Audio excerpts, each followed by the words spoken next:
en la vida del cristiano. Sin fe es imposible agradar a Dios.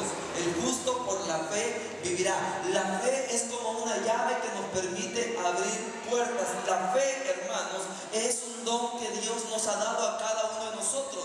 Nosotros no podemos venir y justificarnos y decir, hermano, es que no tengo fe. La Escritura dice que Dios nos ha dotado a cada uno de nosotros de una medida de fe. Y ¿sabe qué usted puede decir, hermano? Es que mi fe es muy poca. Mire, no importa que sea poca. El Señor le dijo que los hombres de poca fe. Hombres de poca fe. ¿Y qué más les dijo? ¿Lo recuerda usted? ¿Ah? ¿Qué les dijo? Hombres de poca fe. Dígalo fuerte. ¿Qué pasa? ¿No leen ustedes? ¿Ah? Hombres de poca fe. ¿Por qué dudaron? Si ustedes tuvieran la fe, la convicción de decirle a este árbol, a este monte que se aparte, que se desarraigue, eso va a suceder. Pero tenemos que estar conscientes, hermanos, de que Dios ya nos dio fe para que nosotros podamos accionar y actuar de acorde a ella. No te he dicho que si creyeres verás la gloria de Dios. Fe, ¿puedes decir fe? Diga fe. Es lo que necesito para conquistar cada una de las promesas que Dios me ha dado. Fe. La fe, hermanos, es importante, porque aún la fe, hermanos, escuchen bien, es importante para el momento de venir a este lugar, porque aquel que se acerca a Dios, dice la Escritura, es necesario que crea que le hay, que Dios existe, pero que también es galardonador de los que le buscan. La fe es importante para el diario vivir en nuestras vidas. No podemos pasar por alto, hermanos, el hecho de querer vivir nuestras vidas cristianas o alcanzar las promesas de Dios sin echar mano de la fe. La fe es indispensable. El Señor le dice a este hombre: hoy es tu turno de levantarte y de guiar a este pueblo y de llevarlos no solamente a la tierra prometida, sino que ellos entiendan que deben de vivir una vida de fe. A través de estos 40 años en el desierto, estas personas vieron evidencia del poder de Dios. Sin embargo, la fe parecía brillar por su ausencia en sus vidas. Imagínese usted cada uno de los milagros que estos hombres vieron en su peregrinaje.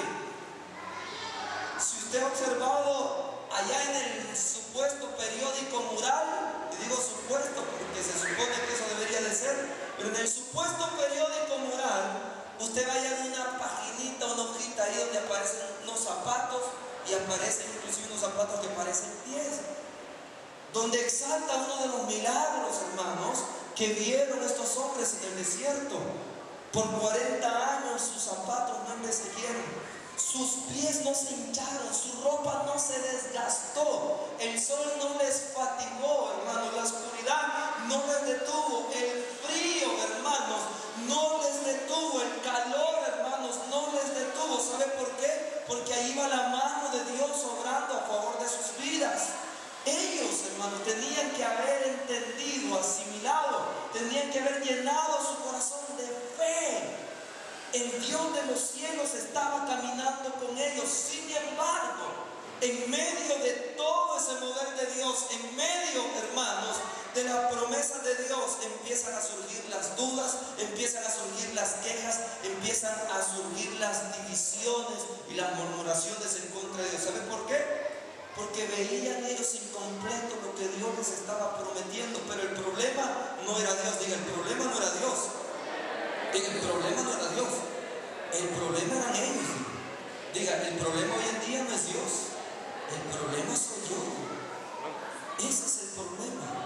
Que no estamos echando mano de cada una de las herramientas que Dios nos da. Necesitamos fe. Ustedes y yo necesitamos fe para poder alcanzar las promesas, para poder conquistar, para poder poseer cada una de las cosas que Dios nos ha dado. En el verso 3 y 5 vemos cómo es importante este ingrediente en la vida de este hombre. Vea lo que dice: yo os he entregado, como lo había dicho a Moisés, todo lugar que pisare la planta de vuestro pie iba a ser del pueblo. Verso 5: nadie te podrá hacer frente en todos los días de tu vida.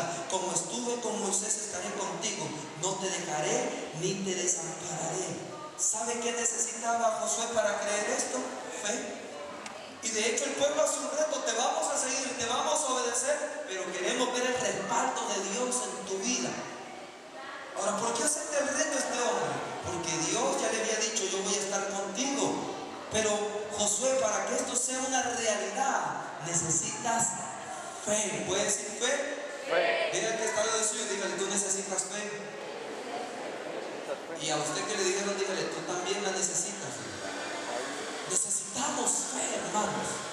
Fe, la certeza, la esperanza, la convicción de lo que se espera, pero que no se le trae de lo invisible a lo visible. Y la fe puede ser muy variable en cada uno de nosotros, no en su obrar, sino en cómo se desarrollan los acontecimientos. Recuerda la fe de este mismo Josué allá frente a los muros de Jericó. La fe de él fue ver caer los muros.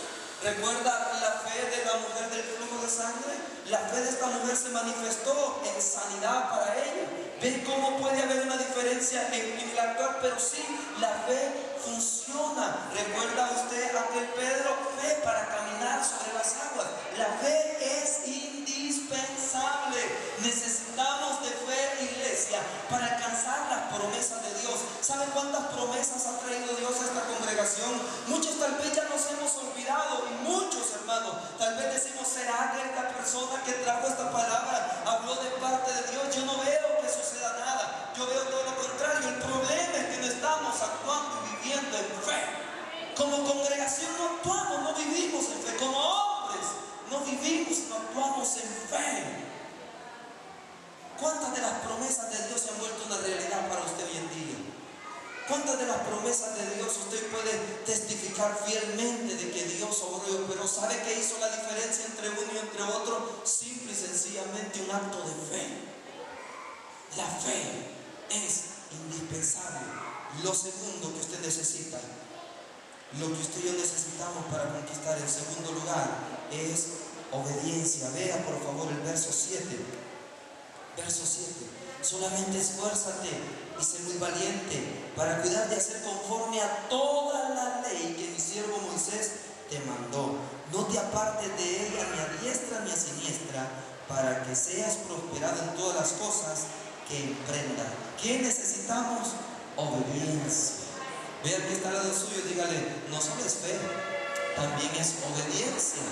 Para que la fe también obrara en Abraham, hermanos, este hombre tuvo que ser obediente. Para que se cumpliesen las promesas y la palabra de Dios en la vida de Abraham, Abraham tuvo que obedecer la voz de Dios que le dijo: sal de tu tierra y de tu parentela. Tuvo que obedecer, tuvo que salir de ahí. Muchos matrimonios, muchas parejas han recibido una promesa de Dios similar, igual, parecida, tal vez mejor o menor, depende cómo usted lo vea. Pero muchos de nosotros no hemos visto el fiel cumplimiento de eso, porque no hemos obedecido al pie de la letra lo que Dios nos dijo. Apártate de esta persona y yo voy a bendecir tu vida. Usted no se ha apartado, sigue con sus amigos, sigue los problemas, sigue las dificultades, sigue viviendo relaciones ilícitas que no van a permitir que la bendición de Dios venga sobre su vida. Necesitamos obediencia. Vean que está en su, dígale: necesitas obediencia. El Señor le dice: esfuérzate, sé valiente, haz todo lo que Moisés te dijo, todo lo que la palabra te dictamine. Obediencia.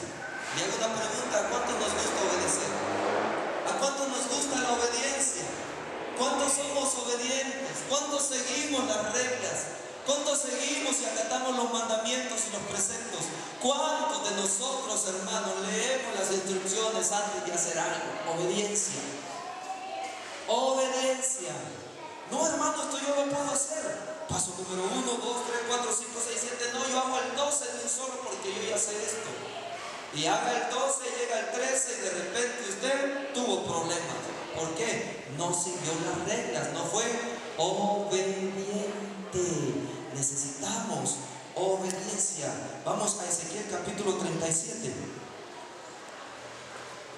Ezequiel capítulo 37. verso 1 al 10. La mano de Jehová vino sobre mí y me llevó en el espíritu de Jehová y me puso en medio de un valle que estaba lleno de huesos y me hizo pasar cerca de ellos por todo alrededor. Y he aquí que eran muchísimos sobre la faz del campo y por ciertos secos en gran manera. Y me dijo: hijo de hombre, ¿vivirán estos huesos? Y dije: Señor Jehová, tú lo sabes. Me dijo entonces: profetiza sobre estos huesos y diles: huesos secos, oíd palabra de Jehová. Así ha dicho Jehová el Señor a estos huesos: he aquí, yo hago entrar espíritu en vosotros y viviréis, y pondré tendones sobre vosotros, y haré subir sobre vosotros carne, y os cubriré de piel, y pondré en vosotros espíritu, y viviréis, y sabréis que yo soy Jehová. Profeticé pues, como dice, como me fue mandado. Y hubo un ruido mientras yo profetizaba, y he aquí un temblor, y los huesos se juntaron cada hueso con su hueso, y miré, y he aquí tendones sobre ellos, y la carne subió, y la piel cubrió por encima de ellos, pero no había en ellos espíritu. Y me dijo: profetiza al espíritu, profetiza, hijo de hombre, y di: espíritu, así ha dicho Jehová el Señor, espíritu, ven de los cuatro vientos y sopla sobre estos muertos y vivirán. Y profeticé, como dicen, como me había mandado, y entró el espíritu en ellos, y vivieron y estuvieron sobre sus pies un ejército grande en extremo. ¿Se podrá imaginar usted en la posición del profeta, escuchando la palabra de Dios, y Dios diciéndole y dándole a usted, hermanos, dándole una palabra específica? ¿Qué hubiera sucedido si el profeta no hace las cosas como Dios le dijo? Nada hubiera sucedido. Nada hubiera acontecido. Aquel valle de huesos secos se hubiera mantenido de la misma forma. Nada hubiera cambiado, sino tal vez solamente la actitud del profeta, que se hubiera desanimado al ver que nada sucedía. Pero ¿sabe dónde hubiera estado el problema? ¿Qué es lo que hubiera marcado una gran diferencia en que se hubiera realizado o no realizado lo que el Señor estaba declarando? ¿Sabe qué hubiera sido la obediencia? Por no hablar y no decir conforme a lo que Dios había estipulado. El profeta dice: hice como me dijeron. ¿Así hace usted las cosas? ¿Así las hago yo? ¿Cómo se nos dice? No, yo creo que puedo hacerlas mejor. No, hermano, yo creo que lo que usted está diciendo no tiene mucho sentido. Yo tengo una buena sugerencia, hermano. ¿Por qué no lo hacemos así, así, así o así? No, haga las cosas como se dicen. La obediencia es fundamental, es indispensable, es necesaria para que cada uno de nosotros podamos ver el cumplimiento de las promesas de Dios en nuestras vidas. Diga: obediencia. Obediencia necesitó Josué. ¿Se imagina usted a Josué rodeado de esa multitud de personas? ¿Cuántas personas tal vez no se acercaban a hacerle sugerencias a Josué?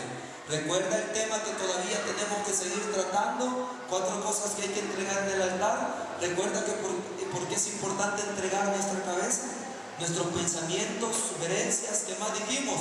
Opiniones, porque muchas veces no están de acuerdo a la palabra de Dios, no están de acuerdo, no están alineadas, no están balanceadas, no tienen, hermanos, solvencia escritural, y mucho menos proceden del corazón de Dios. ¿Se imagina usted en medio de esa multitud, aquel joven, escuchando cada una de las preguntas? ¿Y por qué quiero usar el Jordán?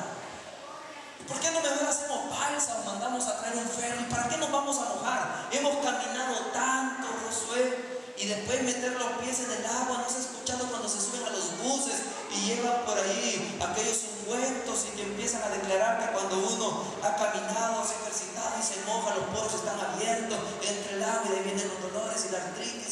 Imagínese usted la sugerencia ahí de la gente. Josué, ¿por qué no mejor pasamos en cayuco? ¿Por qué no mejor hacemos una represa? ¿Por qué enviar a los sacerdotes primero para que después el Jordán se da? ¿Por qué? ¿Por qué no vamos primero nosotros? ¿Por qué no va primero la tribu de Aser? ¿Por qué solo los levitas, Josué? ¿Por qué solo los sacerdotes? ¿Por qué no